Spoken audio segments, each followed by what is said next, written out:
membaca surah yang baru, itu surah Nuh, surah yang ke-71. Kita telah pun tamat perbincangan surah Al-Ma'arij, surah yang ke-70 sebelum ini. So pada hari ini kita akan masuk ke surah yang baru, surah Nuh. Ramai daripada kita mungkin telah membaca surah ni, telah pun go through tafsir surah ni. Kalau dah bincang sebelum ni dengan pertemuan-pertemuan yang lain, kira ni satu sesi ulangan lah kan. Dan tidak ada masalah pun kalau kita nak baca balik apa yang kita pernah baca sebelum ni. Bahkan kita dah share tu kan, yang Naim tak jumpa tu, Al-Quran ini satu one of the mukjizat dia lah, keajaiban dia tidak pernah putus. Maknanya sentiasa dia memberi kita ni ibrah-ibrah yang baru walaupun kita telah membaca dia berpuluhan kali kan.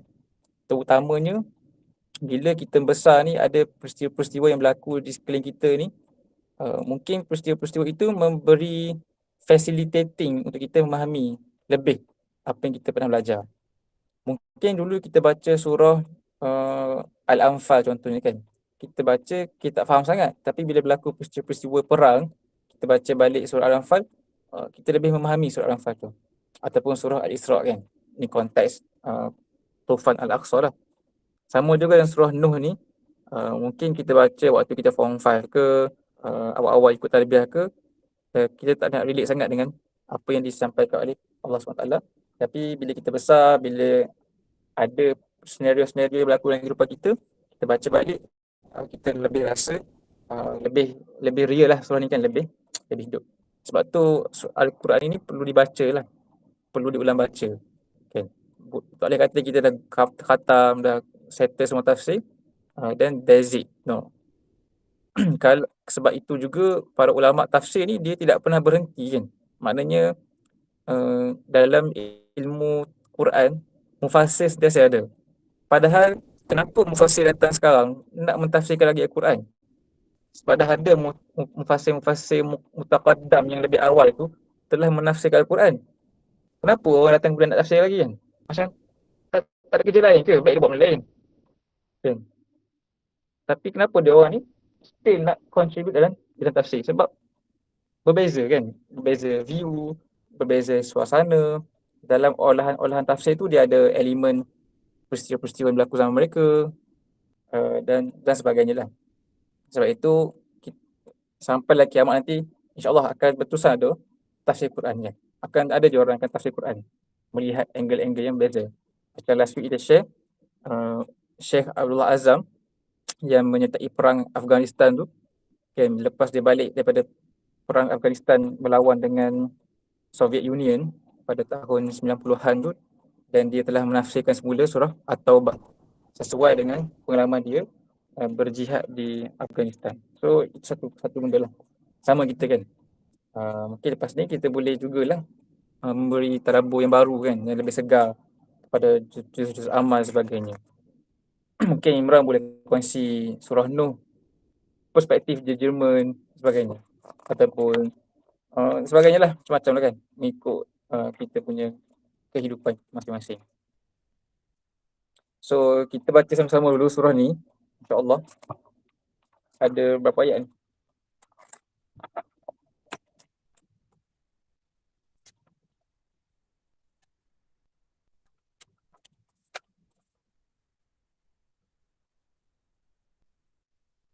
Itu berapa ayat? So terjemputlah dua orang bacakan dulu.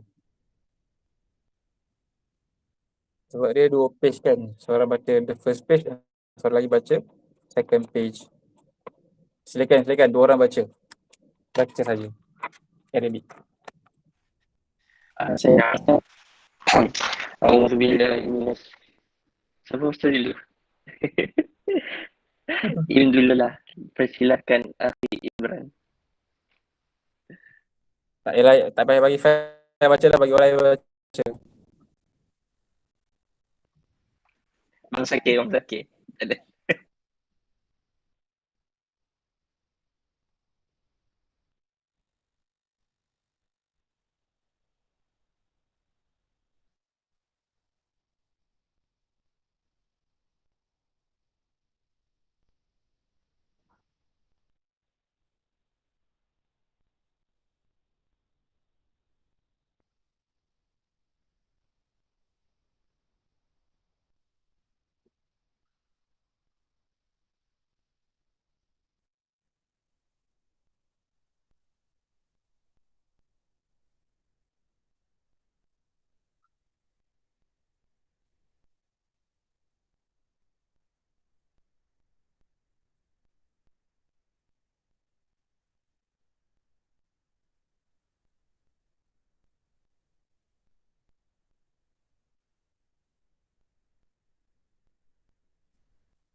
Apa sambung, silakan. Auzubillahi minasyaitonir Bismillahirrahmanirrahim. Yursilis samaa 'alaikum midrara wa yumdidkum bi amwalin wa banina wa yaj'al lakum jannatin wa yaj'al lakum anhara. ما لكم لا ترجون لله وقارا وقد خلقكم أطوارا ألم تروا كيف خلق الله ألم تروا كيف خلق الله سبع سماوات طباقا وجعل القمر فيهن نورا وجعل الشمس سراجا والله أنبتكم من الأرض نباتا ثم يعيدكم فيها ويخرجكم إخراجا والله جعل لكم الأرض بساطا لتسلكوا منها سبلا فجاجا قال نوح رب إنهم عصوني واتبعوا من لم يزده ماله وولده إلا خسارا ومكروا مكرا كبارا وقالوا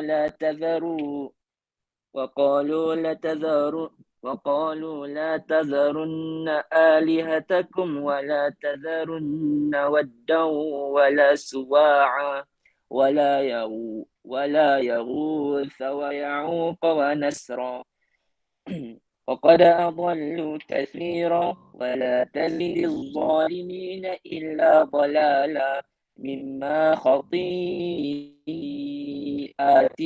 أغرقوا فأدخلوا نارا فلم يجدوا لهم من دون الله أنصارا وقال نوح رب لا تذر على الأرض من الكافرين ديارا إنك إن تذرهم يضلوا عبادك ولا يلدوا إلا فاجرا كفارا رب اغفر لي ولوالدي ولمن دخل بيتي مؤمنا وللمؤمنين والمؤمنات ولا تزد الظالمين إلا تبارا. Sadaqallahul Azim. Alhamdulillah. Jazakumullah khair di atas bacaan tadi surah Nuh alaihi salam. Kita baca full surah Nuh alaihi salam. Jadi ini satu surah yang menarik lah sebab surah Al-Quran ini ada banyak surah yang namakan seperti nama Nabi-Nabi lah. Ada nama Nabi Hud, ada surah namanya Ibrahim, ada surah namanya Muhammad. Tetapi tak semua surah-surah yang nama Nabi ini menceritakan tentang Nabi itu secara keseluruhan kan, ataupun secara majoriti. Kecuali surah ini dan juga mungkin surah Yusuf lah kita katakan. Surah Yusuf ni boleh dikatakan hampir 90% menceritakan tentang Nabi Yusuf. Dan surah Nuh lah juga 100% menceritakan tentang Nabi Nuh. There's something significant tentang surah Nuh ni kan, yang kita boleh kaji. Kenapa macam tu? Mungkin dia ada kaitan dengan surah Yusuf. Ustaz Nomali kan suka lah ni, saya cari perkaitan dan membanding-bandingkan. Tapi tak apa. Yang pentingnya kita baca tentang surah Nuh, the only surah dalam surah juz ke-29 ini dengan nama Nabi kan. Tentang.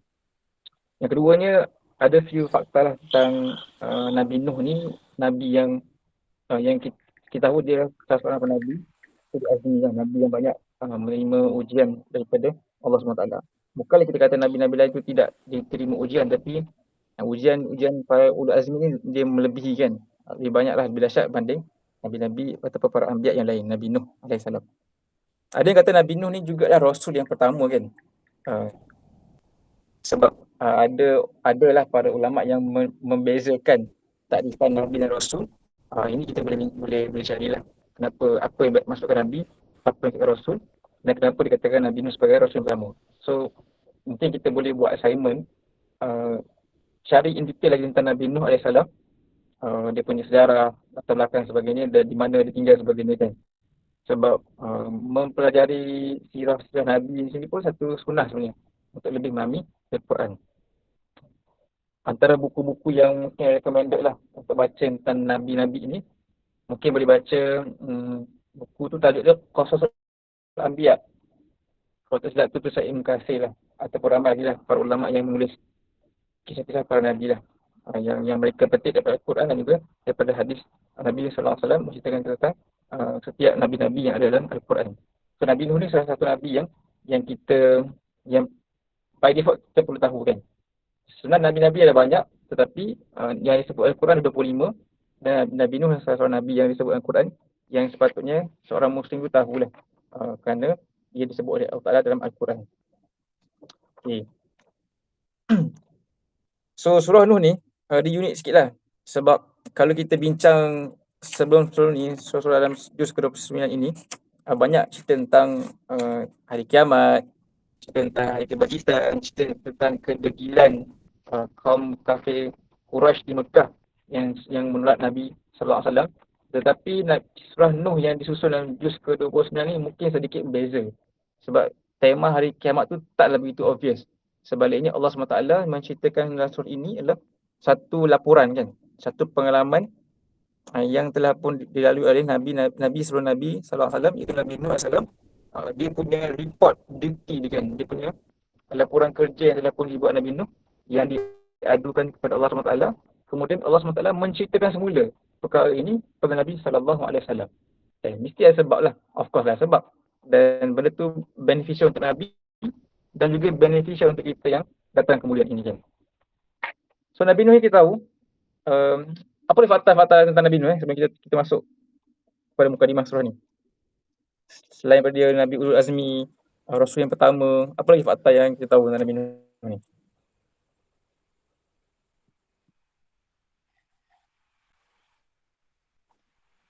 Okey. Fakta Al-Quran kan? Betul? Lagi apa lagi? Dia punya descendant tu yang Bani Israel kan. Kan Nabi Nuh. Semua umat dia dah Macam dihapuskan dengan okay. Yang tu Nabi Yaqub. Bapak kedua. Seperti yang ada. Nabi Adam kedua. Ada garam. Okey. Ada garam juga kan? Sebab okey. Lagi fakta lain Nabi Nuh? Isteri dia tak beriman, anak dia pun tak beriman kan dengan dia. Dan dalam tempoh yang lama itu, dikatakan kalau ikut Ibn Katsir, ikut dia hanya 80 orang ataupun 83 orang lah. So sangat tak ramai kalau kita nak bandingkan dengan tempoh 950 tahun kan. Ada pandangan mengatakan Nabi Nuh ni, mungkin boleh check lah fakta ni kan, adakah fakta kat otak. Tempoh hayat Nabi Nuh ni tak tahu berapa. Sebab 950 tahun ni tempoh dia berdakwah. Tapi tak sure berapa lama tempoh hayat dia. Yang kita nak check ni, adakah umur yang panjang ni umur Nabi Nuh saja ke ataupun memang umur umat masa tu panjang? Kalaulah umat masa tu memang umur panjang, so umur Nabi Nuh ni taklah dia panjang pun ataupun lama tempoh berdakwah dia tu, dia taklah lama sangat kalau kita buat apa percentage wise kan, ataupun relatively lah. Tapi kalaulah umur dia panjang tapi umat dia tu umur biasa macam kita, itu lagi signifikan. Faham ke perbandingan ni? Kompleks ni. Maksudnya kan, kalau kita find out umat-umat terdahulu, umat Nabi Nuh ni umur dia macam kita je, tapi Nabi Nuh sendiri tu yang umur panjang. Ini memang akan bagi apa more lebih dahsyat lah Nabi Nuh ni kan, sebab orang lain dah meninggal lah, tapi dia yang umur panjang dan dia menghabiskan banyak masa dia untuk berdakwah kepada kaum dia. Banyak keturunan dia dah dakwah lah. Betul. Sebab itu dia kata ada Al-Quran tu. Sebab tu ada pandangan mengatakan sebenarnya dia yang panjang umur. Dia kata ayat berapa yang dia kata kalau kau biar je dia orang ni, dia akan melahirkan keturunan yang tetap akan menzalimi engkau. Sebab kita tengok dah berapa keturunan depan mata dia tetap tidak beriman kepada Allah Ta'ala. Ayat apa tadi yang saya baca, Dayyara kan?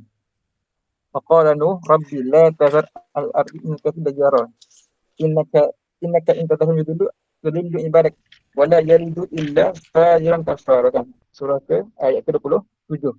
Dia kata kat sini ayat ke-27 ni sesungguhnya kau biarkan mereka tinggal di bumi, nescaya mereka akan menyesatkan pemahamanmu dan mereka tidak akan melahirkan selain daripada anak yang jahat dan kafir yang degil. Masya Allah kan. Nabi Nuh punya ayat statement ni macam confident je dia orang Ayat akan melahirkan anak yang degil dan kafir. Sebab apa dia yakin? Sebab dia sendiri yang menyaksikan 27 ada wala yalidu illa fajiran kafara. Kalau kau dia ada orang ni, dia takkan beranak kan kecuali fajiran, akan memproduce orang yang fajir, orang yang kafara.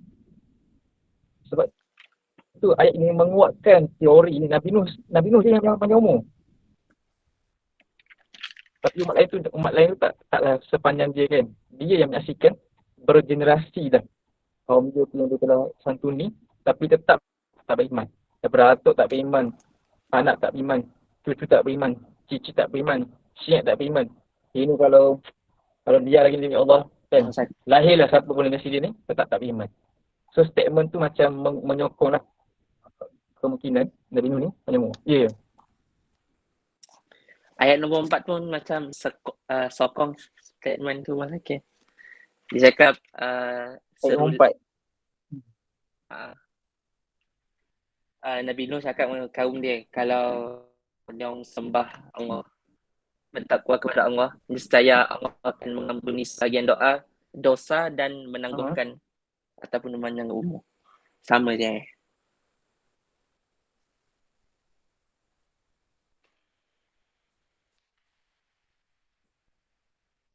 Mungkin susah kita relate kan.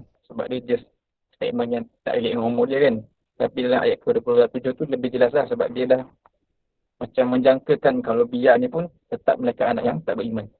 As if dia telah melihat generasi demi generasi bahawa memang that particular person ke kaum tu kalau biar pun tetap tak beriman kan. Saya dah terjelas lah. Okay. Itu sedikit tentang Nabi Nuh lah. Mungkin kita boleh buat study mencari lagi fakta-fakta tentang Nabi Nuh AS, terutama fakta-fakta yang boleh menyokong lah kita memahami surah Nuh AS. So kita tengok sikit surah ni kan. Siapa yang tengah share ni? Imran kan. Dia Imran pakai apa? Phone ni macam kecil. Dia boleh masing-masing boleh ni kan. Enlarge masing-masing lah.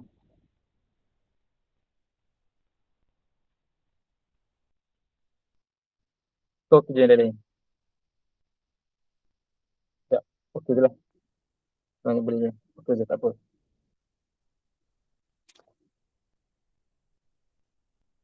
So kata aku tu, dia kata seluruh kandungan surat ini mengesahkan cerita Nabi Nuh dengan kaum dia. Kan, satu pengalaman dakwah di muka bumi dan menggambarkan satu sesi dari sesi rawatan yang berterusan. Ini dia suka guna kata rawatan kan, ilaj. Sebab kita bincang last surah pun Syed Qutb kata surah ni pun satu rawatan. Rawatan apa sebenarnya? Rawatan kepada kedegilan. Rawatan kepada tidak beriman kepada hari akhirat. Sebab kedegilan manusia satu penyakit yang sangat susah nak rawat kan. Tak beriman pada hari akhirat yang satu keadaan yang sangat penyakit yang mencengkam lah. Sebab diorang sangat lama di Mekah, kita setengah cerita ni kan. Orang Mekah ni dah lama sangat tidak ada Nabi. Last time Nabi di Mekah Nabi Ismail.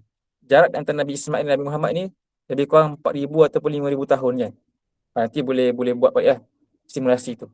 Tapi jauh ribuan tahun tidak ada Rasul datang memberi peringatan. So dia punya layer of jahiliah tu terlalu terpekat lah. Memang apa Nabi bawa ni memang something yang very new kan. Walaupun sebenarnya apa Nabi bawa ni bukanlah benda yang baru sebab dia di-compare dengan Nabi-Nabi sebelum ni pun message yang sama. Tapi kerana agama yang difahami di Mekah itu telah jauh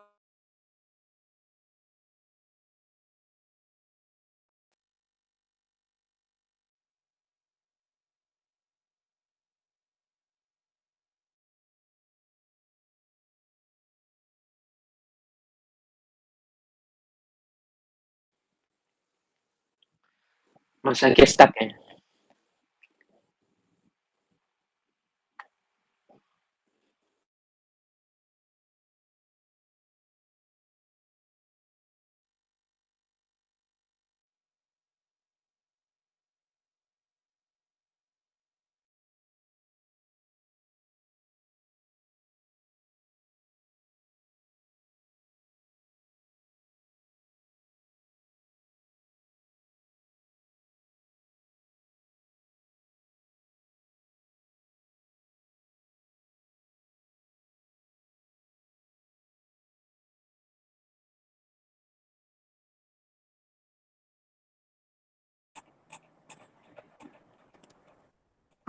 Tadi sampai mana?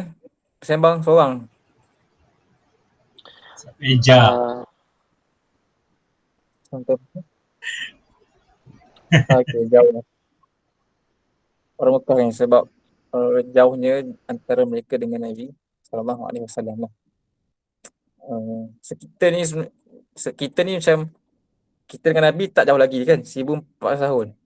Okeylah. Dan Islam hari ni okey kan, maksud kita still protected kan. Tapi diorang ni dengan Nabi Ismail, jarak dengan Nabi Muhammad tu sangat jauh, 4000 tahun, dan tidak ada rasul-rasul ataupun reminder datang kan.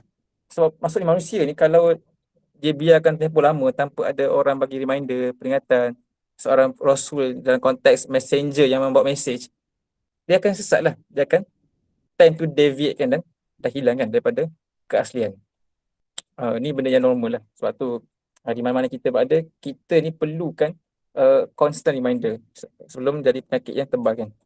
So kata Syed Kutub, ini satu bentuk rawatan yang berterusan dan berulang-ulang untuk mengubati jiwa manusia. Juga surat ini menggambarkan satu pusingan dari pusingan perjuangan yang kekal antara kebaikan dan kejahatan. Okay. So dalam surah ini, dia buat salah satu kesimpulan lah, ataupun secara surface ni, ada berapa gambaran ataupun big picture kita boleh ambil dari surah ni kan. Kalau kita baca surah ni dan kita tengok tadabbur kita kan, benda pertama yang kita boleh belajar kat surah ni, dia kata, pertama sekali surah ni menceritakan tentang kedegilan manusia. Kan? Menggambarkan jiwa manusia yang degil, sesat, hanyut di belakang pemimpin-pemimpin sesat. Sebab bayangkan 950 tahun sangat-sangat lama tetap tak lut kan. Maksudnya tak terjejas pun. Ini menggambarkan satu keadaan yang sangat degil manusia ni. Digambarkan oleh perjuangan Nabi Nuh AS. So kalau kita ataupun mesej untuk Nabi lah, kau dekat Mekah baru 3 tahun kan, atau baru apa 4-5 tahun. Bayangkan Nuh tu telah pun stay selama 700 ataupun 950 tahun, still itu dia punya keadaan. Maknanya satu motivasi lah bagi kita kan. Kalau kita rasa kita punya effort kumpul, tacimate hilang kan. Batch 1 tak jadi, batch 2 tak jadi kan. Macam dekat UKM, dekat apa, dekat Jordan, dekat UTP ke, tegur kawan tu 10 kali pun dia tak makan. Tapi sebenarnya baru 10 kali. Sebab Nabi Nuh telah buat selama 950 kali. So nak menggambarkan memang manusia degil. Manusia memang degil. Satu motivasi pun Nabi SAW kan.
contoh kehidupan yang jauh lebih lama.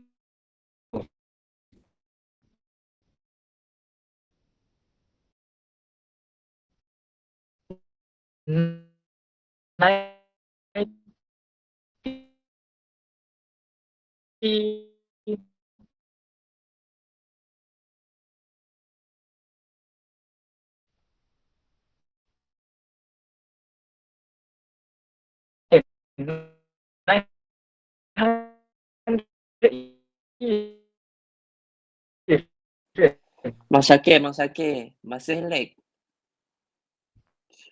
3 minit dah lag.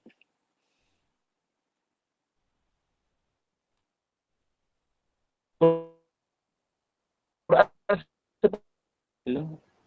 Fel. Cuba kita kick ke lain. Apa? Left? Sikit. Kita boleh kick kan? Oh, dah kick dah. Siapa kick? Kick kita kan host. Boleh kick orang kan? Boleh.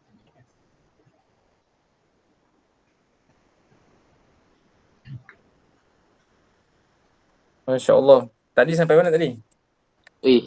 Susah. Ya, apa tu kan? Ha? Wallah lah, tak ingat. Sampai mana? Tak dengar apa lah. Kata,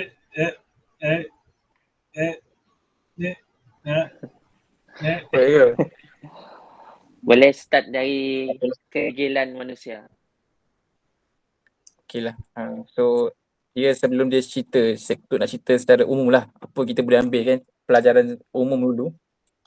Daripada keseluruhan kisah Nabi Nuh ni, pertama sekali tentang kedegilan manusia. Sebab pun dia boleh kata point ni, sebab Nabi Nuh ni selama 1000 tahun kurang 50, 950 years, tetap degil kan. Jadi memang degil manusia ni. So benda ni dia memberi motivasi kepada Nabi sallallahu alaihi wasallam sebab tempoh tu sangat lama. Kalau Nabi yang itu 5 tahun rasa macam give up, dah try for 5-6 years, tapi Nabi ada satu tokoh di depan dia yang diceritakan oleh Allah Taala yang telah pun berkongsi tentang Islam, mengajak mereka beriman kepada Allah selama 950 tahun. Tempoh yang tak terjangkau oleh kita kan. Itu untuk Nabi. Sama untuk kita. Kan kita try batch 1, junior 2, junior 3, 4 tahun dekat sini. Pergi sini lagi kan. Kita rasa macam maybe I am not meant for this lah. Tak lah sebenarnya kan. Sebab kadang-kadang memang manusia tu degil dan ada hikmah kenapa Allah SWT nakkan dia macam tu. Nakkan kita tu lama buat benda tu walaupun hasilnya kita nampak tak setimpal kan. So satu benda yang kita boleh tengok dalam surah ni. Tu secara umum lah benda pertama kan. Yang kedua kata kat sini, di sisi yang lain, seluruh kisah Nabi Nuh ni sebenarnya juga menggambarkan rahmat Allah SWT. Sebab apa? Sebab apa kita boleh kata ni satu rahmat Allah SWT? Sebabnya, dalam keadaan manusia degil seperti itu, Allah SWT tetap menghantar Rasul. Kan? Untuk try to the extent 950 years. Masya Allah. Dia kata nak menggambarkan perhatian Allah yang besar dan sungguh-sungguh untuk memberi hidayat kepada manusia. Masya Allah. Allah SWT tahu je endingnya tak beriman pun hamba-hamba dia ni kan. Tapi dia tetap menghantar Rasul dan tempoh yang lama tu cuba lagi kan. Macam sebenarnya Allah Ta'ala nak bagi hidayah lah. Nak bagi sangat hidayah ni kan. Maksudnya, kalau kita rasa kita lah sebagai orang yang tak beriman atau orang yang apa, aku ni ada harapan ke nak berubah. Tak, sebenarnya Allah SWT pernah memberi tempoh 950 tahun untuk kaum Nabi Nuh ni beriman. Tempoh tu lama untuk chance mereka select untuk beriman. Maksudnya hidayah Allah Ta'ala tu sangat lama lah terbuka kan. Pintu taubat tu terbuka. Allah punya rahmat tu lama peluang dia bagi. Kalau kita rasa kita umur 40 tahun belum buat apa-apa lagi kan. Kita dah umur 20 tahun rasa macam terlambat, tak. Belum lagi. Sebenarnya still ada harapan. Still ada harapan daripada Allah SWT. Sebab bila Allah mengutuskan Rasul demi Rasul, berturut-turut kepada umat manusia degil ni kan. Nabi Adam, Nabi Idris, Nabi Nuh. Apatah lagi kalau nabi-nabi dalam kalangan Bani Israel kan. Mereka bunuh Nabi, mereka bakar Nabi, mereka hina Nabi. Hantar lagi. Maknanya hantar Nabi ni actually satu bukti Allah Ta'ala concern kepada kita. Kan? Macam kita kena rasa kita dah nakal tapi still ada orang bagi peringatan. Kita dah jahat, still ada orang datang remind kita kan. Ajak kita kebaikan. Kita rasa ke ini satu apa ni? Satu perhatian daripada Allah Ta'ala kepada kita. Kan? Pergi daripada Johor pergi Bangi, jumpa lagi orang baik. Lari ke Jerman, jumpa lagi orang baik kan. Tak boleh lari. Maknanya semacam Allah SWT ni nak jaga kita. Menghantar juga orang-orang baik untuk support kita kan. So kita kena lihat di angle seperti itulah. Kan? Sama seperti Fir'aun. Kalau dia faham bahawa Nabi Musa itu datang daripada part of planning Allah SWT, dia kena rasa terharu kan. Sejahat-jahat dia pun Allah still hantar somebody untuk ubah dia. So ini nak menggambarkan kasihan ataupun rahmat Allah SWT sebenarnya kan. Konteks Nabi Nuh yang mana Allah SWT memberi peluang sangat lama untuk kaum dia consider apa yang Nabi Nuh bawa. So bila ada orang datang bagi kebaikan kita kena rasa dia ni bukan atas saja kan, tapi kedatangan dia tu part of planning daripada Allah SWT, dan Allah SWT nakkan kebaikan kepada aku, sebab tu datangkan kepada aku orang-orang yang baik. Kita kena ada angle itulah bila kita melihat ada orang baik, ada orang-orang datang memberi peringatan bagi kita. Itu perkara yang kedua. Perkara yang ketiga lah dekat sini sebut, di samping itu surah ini juga menayangkan satu gambaran perjuangan yang sengit, tetapi ini adalah perjuangan para rasul yang berdakwah tanpa bayaran. Masya Allah kan. yang sengit daripada rasul ini kan, berhadapan dengan manusia yang degil, sedangkan mereka tidak mempunyai suatu kepentingan pun, tidak mendapat sebarang upah dan tidak mendapat sebarang hadiah pun daripada orang-orang yang mereka cuba untuk memberi petunjuk kan. Satu senario yang sangat hebat lah. Sebab para rasul ni mengajarkan kita berkongsi Islam tanpa mengharapkan return kan. Satu benda yang hari ini bukan majoriti kan, normally orang yang mengajar ni datang pada waktu sama adanya upah kan, kuliah kat masjid ke. Tapi para nabi dulu telah laid out layout ni, macam meletakkan satu asas. Sepatutnya dakwah ni bukan bayaran kan, tidak ada bayaran sepatutnya, bukan adanya charge. Sepatutnya dibuat betul-betul kerana Allah SWT kan. Kita boleh bincang kat sini lah, agree or disagree kan, apa kita punya stand bila konteks ni lah, konteks masa kan sikit-sikit kan kena ada bayaran. Lepas tu ada orang akan setuju atau tak setuju. Ada orang jadikan dia mereka Islam sebagai profession yang dia collect duit kan. So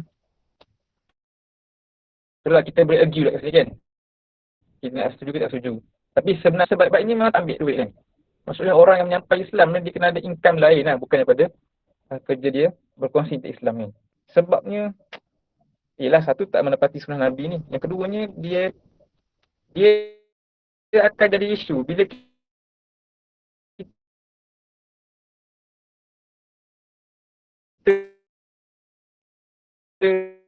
sebab duit daripada orang yang dan jadi punya Masya Allah, balik ya. Still lag ke? Banyak ke lag? Lag. Okay. Okey lah. So itu 3 gambaran umum lah yang dibawa oleh Syed Qutb secara surface tentang surah ini. Nanti kita akan tengok lebih detail insya-Allah secara lebih mendalam lah apa yang nak sampaikan dari surah ini. InsyaAllah kita akan tengok nantilah, bukan hari ini kan. Kita start kat 3 dulu.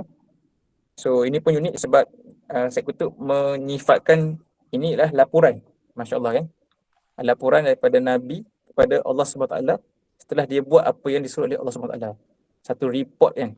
Kalaulah kita bekerja at the end of the year, kita kena buat performance appraisal kan. Kalau orang Syah, Allah Syah dia tak buat, tapi macam mengisilah apa pencapaian tahun ni, meet tak meet KPI.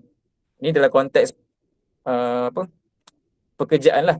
Tapi Nabi Nuh ni juga sedang menghantar laporan dia kepada Allah SWT setelah dia buat sekian dalam keadaan Allah SWT telah pun tahu, tetapi dia tetap membentangkan kan, nak menggambarkan keakraban hubungan di antara dia dengan Allah SWT lah. Menceritakan semula, melaporkan semula, mengupdatekan semula kepada Allah SWT. Satu benda yang kita pun mungkin boleh belajar lah kan, mengupdate. Satu, kita update, betul, kita update juga kepada Allah Ta'ala sebagai rintihan, berkongsi apa yang kita dah buat, untuk mendapatkan petunjuk daripada Allah SWT, untuk mengadukan doa kesedihan kita kan. But at the same time, mungkin bukan tawassul sebenarnya iman ni. Tawassul ni adalah perantara. Tapi at the same time, secara strateginya, bagus kan kita menghantar report tu. Dalam konteks keduniaan kita ni, ada tempat kita updating apa kita buat ni. Secara fake ni kan. Sebab Nabi Nuh dia tak ada group macam kita ni, dia nak report kat siapa sebab dia the only man. So dia report direct kepada Allah Ta'ala dalam dia punya doa tu. Tapi dalam konteks kita ni, kita ada tempat yang kita boleh bincang dan luahkan kan. Satu benda yang bagus lah, kita boleh praktis kat situ. So insyaAllah nanti kita akan sambung lagi pada sesi yang lain lah insyaAllah.